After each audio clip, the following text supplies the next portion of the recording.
नमस्कार, आप देख रहे हैं विश्व इंडिया टीवी न्यूज। खबरों के इस बुलेटिन में हाजिर हूं मैं वर्षा सिंह। बढ़ते हैं पहली खबर की ओर। फ्रॉड तो कई तरीके के होते हैं और आपने कई तरीके के प्रोडक्ट के बारे में सुना भी होगा, लेकिन अब तैयार हो जाइए क्योंकि अब आ गया है मार्केट में ऑफलाइन फ्रॉड। जी हां, मकान किराए पर देने पर भी आपके साथ हो सकता है फ्रॉड। क्या है पूरी खबर जानने के लिए देखते रहिए विश्व इंडिया टीवी न्यूज। अगर आप सोच रहे हैं कि मेरा मकान कोई किराए पर लेगा और मुझे किराया भी पूरा देगा और एडवांस पेमेंट के साथ सारे नियम कानून सही होंगे, तो क्या उसमें आपके साथ गलत हो सकता है? जी हाँ, बिल्कुल हो सकता है और आपके साथ गलत हो सकता है। यानी किराएदार आपको किराया और आपको बिजली का बिल बकाया सब चुकता करने के बाद भी आपके सर आ सकती है मुसीबत। उस किराएदार की रिकवरी जिसमें उसे आपने अपने स्थान पर रखा, वो व्यक्ति जीएसटी नंबर और अपनी संस्था को रजिस्टर कराकर कई सारे बिल पेंडिंग कर छोड़कर जा सकता है और सारे टैक्स और लायबिलिटीज की जिम्मेदारी आपके ऊपर आ सकती है। और उसके बचाव का सही उपाय हम आज आपको बता रहे हैं, जो कि इस वीडियो में है। जरा गौर से देखिए।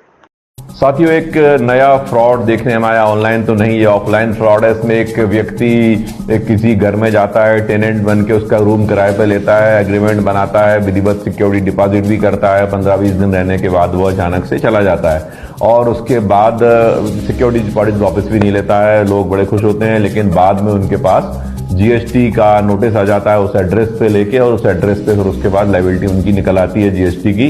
साथ ही उसमें फ्रॉडेंट के द्वारा ये किया गया है कि उसने वो रूम जो किराए पे लिया था उसके नाम पर, उस एड्रेस के नाम पर अपना जो फर्म रजिस्टर्ड करा के और जीएसटी की लायबिलिटी बहुत सारी करके और वो अपना फेक नाम के माध्यम से चला गया और बाद में लायबिलिटी आपके एड्रेस पे आ गई। बचने के लिए साथ ये करना होगा कि जब आप अपना कोई भी रेंट एग्रीमेंट बनाते हैं तो इसमें स्पष्ट रूप से एक शर्त डालें।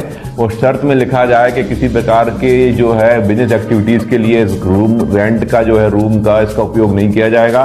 इनकेस अगर भविष्य में किसी प्रकार की टैक्स लायबिलिटी या कोई अन्य लायबिलिटी आती है, उसके लिए मैं लायबल नहीं होगा, किराएदार ही लायबल होगा। इस प्रकार से हम अपनी सुरक्षा कर सकते हैं, बचाव कर सकते हैं। बंगाल हिंसा पर सीएम योगी का बड़ा बयान सामने आया। कहा, लातों के भूत बातों से नहीं मानेंगे।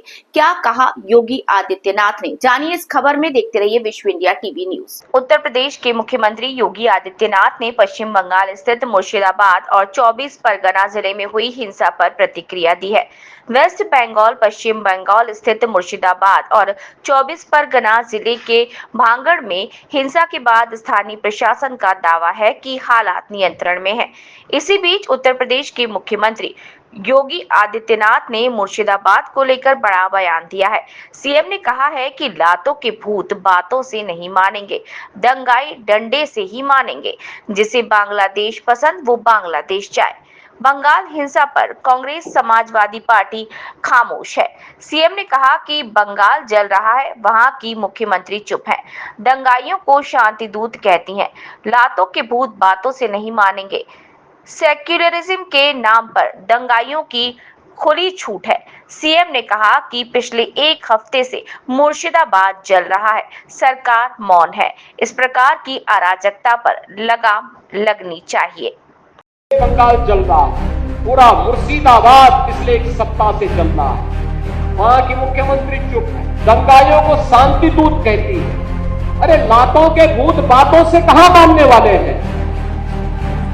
सेकुलरिज्म के नाम पर इन लोगों ने दंगाइयों को दंगा करने की पूरी छूट दे रखी है। मैं धन्यवाद दूंगा इस बात के लिए वहां की माननीय न्यायालय को, जिन्होंने वहां पर केंद्रीय बलों की तैनाती करके वहां के अल्पसंख्यक हिंदुओं की सुरक्षा की व्यवस्था करने के लिए कदम उठाया। फिरोजाबाद से बड़ी खबर। फिरोजाबाद में ईमेल पर जिलाधिकारी कार्यालय में विस्फोटक सामग्री रखी मिलने की जानकारी मिली। पुलिस प्रशासन ने सख्ती से जांच की, नहीं मिला कोई विस्फोटक पदार्थ। मुकदमा हुआ दर्ज। जानिए पूरा मामला। फिरोजाबाद के जिलाधिकारी कार्यालय में उस समय हड़कंप मच गया जब ईमेल पर एक धमकी भरा मेल आया कि फिरोजाबाद के जिलाधिकारी कार्यालय में विस्फोटक सामग्री रखी हुई है।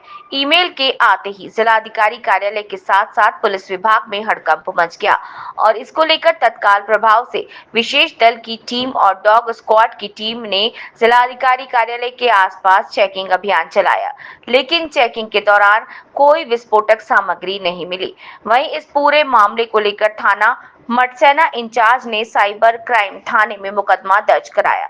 वहीं इस पूरे मामले को लेकर एसपी सिटी रविशंकर प्रसाद का कहना है कि एक ईमेल पर जिलाधिकारी कार्यालय में विस्फोटक सामग्री रखने की सूचना मेल पर मिली थी। उसके बाद विशेष टीम गठित कर चेकिंग की गई थी, लेकिन कोई भी विस्फोटक सामग्री नहीं मिली है, जिसमें थाना मटसेना इंचार्ज द्वारा मुकदमा दर्ज लिखा गया है और मेल पर धमकी को लेकर भी इसमें जांच की जा रही है। सर क्या मामला है? देखिए, ईमेल के माध्यम से एक सूचना प्राप्त हुई थी कि जिलाधिकारी कार्यालय में विस्फोटक सामग्री रखी हुई है। इसमें इसको गंभीरता से लेते हुए तत्काल क्षेत्राधिकारी सदर के नेतृत्व में एएस चेक टीम और डॉग स्क्वाड को लेकर कार्यालय परिसर के सभी ऑफिसों की चेकिंग की गई, सघन चेकिंग की गई। कुछ भी विस्फोटक सामग्री नहीं मिला है।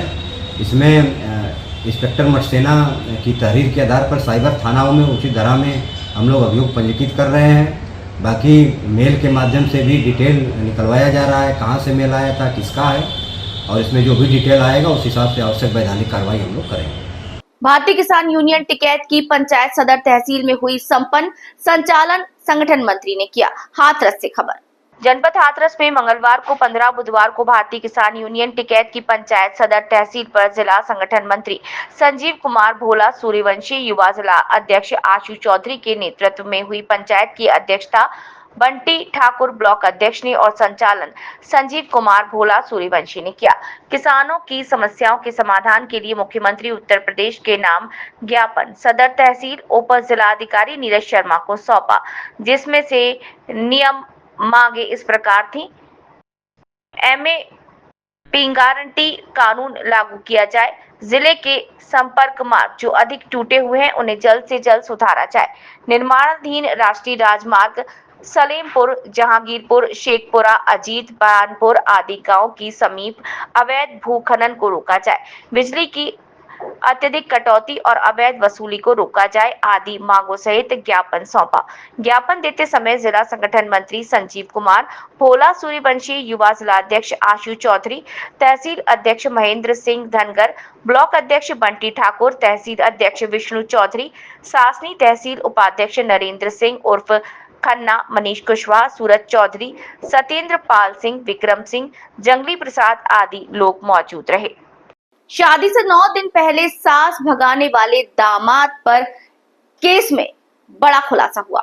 पुलिस को पता चला कि किसने की थी मदद, भेजी गई टीम। अलीगढ़ में होने वाले सास को भगा ले जाने वाला दामाद केस में नया खुलासा सामने आया। पुलिस को जानकारी मिली है कि सास को भगाने में राहुल के दोस्त ने मदद की थी। पुलिस ने दोनों दोस्तों के अलावा युवक के जीजा को भी हिरासत में ले लिया है। साथ ही दोनों की गिरफ्तारी के लिए एक टीम भी गुजरात भेजी गई है। बड़ी रोचक कहानी है, जानने के लिए देखते रहिए विश्व इंडिया टीवी न्यूज। अलीगढ़ से खबर, होने वाली सास को भगा ले जाने वाला दामाद राहुल 1 वर्ष पहले भी एक महिला को भगा ले गया था। पड़ोस के गांव की महिला के साथ भागने के बाद दोनों 2 महीने पहले वापस आए। उस समय महिला के स्वजन ने पुलिस से शिकायत नहीं की, जिसके चलते कोई कार्यवाही नहीं हुई थी। इस बार होने वाली सास के साथ भागने में राहुल के दोस्त ने उसकी मदद की थी। वे बाइक से दोनों को कासगंज रेलवे स्टेशन छोड़ने गए थे। पुलिस ने इन दोनों के अलावा युवक के जीजा को हिरासत में लिया है। गुजरात जाने की संभावना के चलते पुलिस की टीम वहां भी भेजी गई है। 16 अप्रैल को होनी थी बेटी की शादी। जितेंद्र की पत्नी सपना अपने होने वाले दामाद राहुल के साथ 6 अप्रैल को भाग गई। सपना की बेटी और राहुल का रिश्ता 4 महीने पहले हुआ था। 16 अप्रैल को होनी थी शादी। रिश्ता राहुल के जीजा योगेश ने कराया था, मगर 3 महीने से राहुल के अपनी सास से प्रेम संबंध हो गए। वे घंटों फोन पे बातें करते। राहुल के बीमार होने पर सपना 25 मार्च को उसके घर गई थी। वहां से 3 अप्रैल को वापस आई थी। 6 अप्रैल को शादी का कार्ड देने के लिए जितेंद्र अपनी साली के यहाँ गए थे। उसी दिन राहुल कपड़े खरीदने के लिए अपने जीजा योगेश के पास रुद्रपुर जाने की बात कहकर घर से निकला था। 2 बाइक पर 2 दोस्त थे, एक बाइक पर वो था, दूसरी पर सपना को बैठाया। जितेंद्र का कहना है कि पत्नी से अब कोई मतलब नहीं, 5.5 लाख रुपए के जेवर व 3 लाख नकद ले गई है, वो चाहिए। आज खबरों में फिलहाल इतना ही। फिर मुलाकात होगी नई जानकारी नई खबरों के साथ। तब तक आप देखते रहिए विश्व इंडिया टीवी न्यूज। अब सुनेगा भारत।